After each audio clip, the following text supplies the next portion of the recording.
ये जो जोगी बाबा हर बात में बोल रहा है बुलडोजर लेके बैठ गया। अरे बुलडोजर इस बार जनता का हाथ में है। पहला चरण चुनाव जो था 10 फरवरी, वो चुनाव था एक लहर समाजवादी पार्टी और आरएलडी का गठबंधन का, और दूसरा चरण चुनाव जो था समाजवादी पार्टी का गठबंधन, वो था एक आंधी। और तीसरा चरण जो चुनाव था समाजवादी पार्टी का गठबंधन, एक सुनामी। और वो तीसरा चरण से लेके 7वां चरण तक सुनामी चलेगा। देखा ये प्रदेश में एक बीमारी पैदा भइल बा। वो बीमारी का बा, ये प्रदेश में योगी मोदी के ललका साढ़ से सब परेशान बा। बोला परेशान बा कि नहीं परेशान बा? ये साढ़ से निजात दियावे बदे माननीय अखिलेश यादव जी को मुख्यमंत्री उत्तर प्रदेश में बनाने का जो बीड़ा ओम प्रकाश ने ठाना है, उसको पूरा करना। साथियों, ये बाबा चाहे योगी हो, ये कहते हैं योगी बाबा क्या नौजवानों तेरी गर्मी निकाल देंगे, तो ओम प्रकाश राजभर कहता है अरे नौजवानों अखिलेश यादव जी को सीएम बना दो। जिस दिन आप इनको सीएम बना दोगे उसी दिन तेरे लिए भर्ती निकाल देंगे माननीय अखिलेश यादव जी। ये काम हम लोग करेंगे। अरे मोदी जी हेलीकॉप्टर से घूम करके वोट मांग रहे हो, हम घबराओ नहीं। ये 7 तारीख को तेरे बनारस में तेरी जमानत जब्त करा देगा। ये बनारस अपने 7 प्रत्याशियों को जिता करके दिखाएगा। अभी तो ये 22 का चुनाव है, 22 में तेरी विदाई होगी। उसके बाद 2024 में यो मोदी जी और अमित शाह जी तुझे गुजरात पहुंचाने का काम हम सब लोग मिल करके करेंगे। जो गर्मी निकालने की बात योगी करते हैं, बूथ पर जाकर के एक और छड़ी, साइकिल और लिफाफा जहां हमारे साथी लड़ रहे हैं उनकी बटन दबा करके भारतीय जनता पार्टी के नेताओं की गर्मी निकाल देना। मोदी जी और योगी जी अमित शाह जी के बहकावे में मत आना। ये हिंदू की बात करते हैं, ये नफरत की राजनीति करते हैं और कहते हैं 80 और 20 की बात करते हैं। तो मैं आप लोगों को बता दूं साथी, इसी बनारस में 80 घाट है, इसी बनारस में 80 घाट है। और इस 80 घाट पर ये 20 लोग जाएंगे, अमित शाह जाएंगे, मोदी जाएंगे, योगी जाएंगे और सारे भाजपा के 20 बड़े नेता वहीं 80 घाट पर जाकर के नारा लगाएंगे, राम नाम सत्य है, भाजपा खत्म है। यही नारा वहां लगा करके ये लोग गुजरात चले जाएंगे। साथियों, आप मुझसे पूछ भी सकते हो कि चुनाव में काबा, पूछ सकते हो ना चुनाव में काबा। मैं बता दूं चुनाव में काबा, चुनाव में गठबंधन बा और उत्तर प्रदेश में अखिलेश बा। और आज बनारस की धरती पे जब ममता दीदी आएंगी तो खेला भी होए बेना, ममता दीदी का खेला भी होए बेना। मुझे पसीना आ रहा है, बाबा जी ने गर्मी बहुत कर दी है। आपको सतर्क रहना होगा क्योंकि सामने वाले मदारी हैं, मदारी बहुत तरीके से झूठ बोलते हैं, अपनी नाकामी छुपाने के लिए बड़े बड़े लंबे चौड़े भाषण देते हैं और फिर उनके पीछे अंधभक्तों की टोली है, उनकी नाकामी को भी बताते हैं कि उनकी उपलब्धि। अगर आप उनको गड्ढा दिखाओगे, यहाँ सड़कों में गड्ढे हैं कि नहीं है? गड्ढे हैं ना, लखनऊ में बैठ के कहते हैं गड्ढे भर दिए। अगर आप उनको गड्ढा दिखाओगे तो अंधभक्त कहेगा नहीं नहीं ये गड्ढा 70 साल से तो इससे बड़ा गड्ढा था, ये तो मोदी जी ने छोटा गड्ढा बनाया है जनता के लिए। तो ये इनकी बात का तोड़ हमारे कार्यकर्ताओं को मिलकर ढूंढना होगा।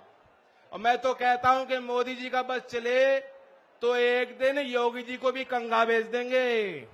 योगी जी का कंघा से क्या काम है? कोई काम नहीं, उन्हें भी कंघा भेज देंगे। तो बातों का तोड़ आपको ढूंढना होगा।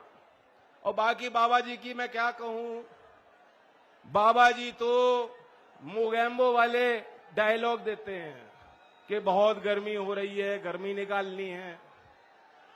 यहां बनारस की प्रसिद्ध मिठाई है जो सर्दी में बनती है, मलोइया, क्या कहते हैं मलोइया।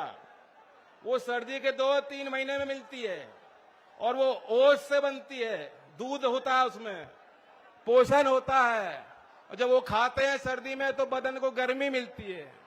मैं बाबा जी को कहूंगा कि आप हमारी क्या गर्मी निकालोगे, ये बनारस के नौजवान 7 तारीख में ऐसी आपकी गर्मी निकालेंगे और आपको सर्दी में मिठाई खानी चाहिए थी बनारस आकर। सिर्फ आने वाले भावी मुख्यमंत्री माननीय अखिलेश जी साहब की बारगाह में इतना ही कहूंगा कि उनका मिशन ये है, उनका कहना ये है कि जलाओ महलों पे इतनी बुलंदियों से चिराग, जलाओ महलों में इतनी बुलंदियों से चिराग, किसी गरीब के घर में भी उजाला हो जाए, किसी गरीब के घर में भी उजाला हो जाए। मोहब्बत की नजर अहले वफा की शान पैदा कर, मोहब्बत की नजर अहले वफा की शान पैदा कर, बुलंदी और पस्ती में जरा पहचान पैदा कर, बुलंदी और पस्ती में जरा पहचान पैदा कर। न हो माहौल से मायूस, दुनिया खुद बना अपनी,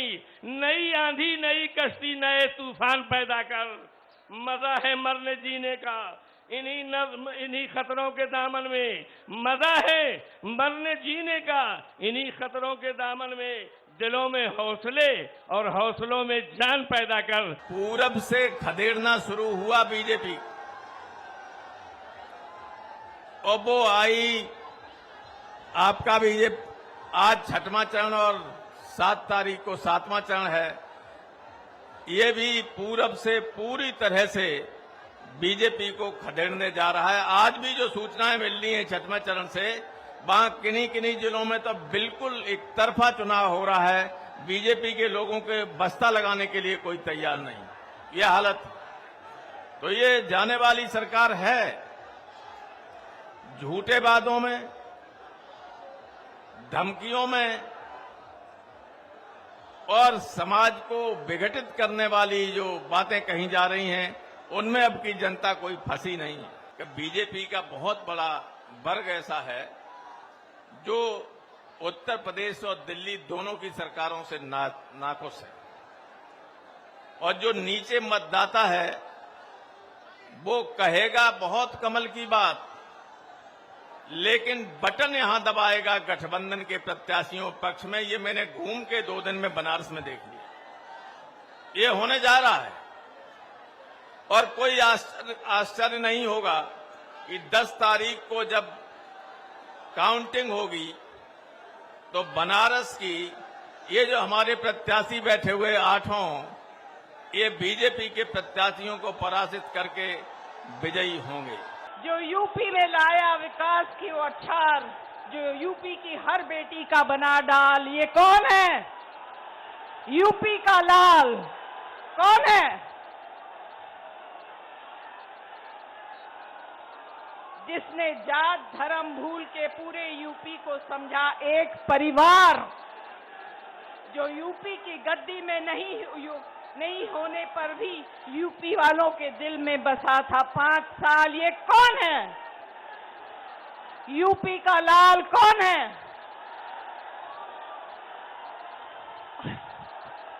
और गद्दी जाने पर भी यूपी की सेवा करने से कभी ना करा इनकार। ये है यूपी का लाल। ये कौन है? जो हर नौजवान को नौकरी देने पर तुला, यूपी का हित में हो रहे हर काम को जोड़ा। वो कौन है? यूपी का लाल कौन है? जिसने किसानों को दिलवाया उनका हक, हर गांव चाहा पहुंचाना पक्की सड़क। ये कौन है? जिसने यूपी की मिट्टी का अपनी मां समझ के रखा ख्याल, और फिर एक बार कमल जो ना कर पाया कमाल करेगा यूपी का लाल। वो कौन है? मैंने जब इलेक्शन शुरू हुआ तो मन में सोचा था कि मैं यहां आके विश्वनाथ जी का आशीर्वाद जरूर लूंगी कि हमारे पार्टी और उत्तर प्रदेश के लाल को भारी मतों से जिताए।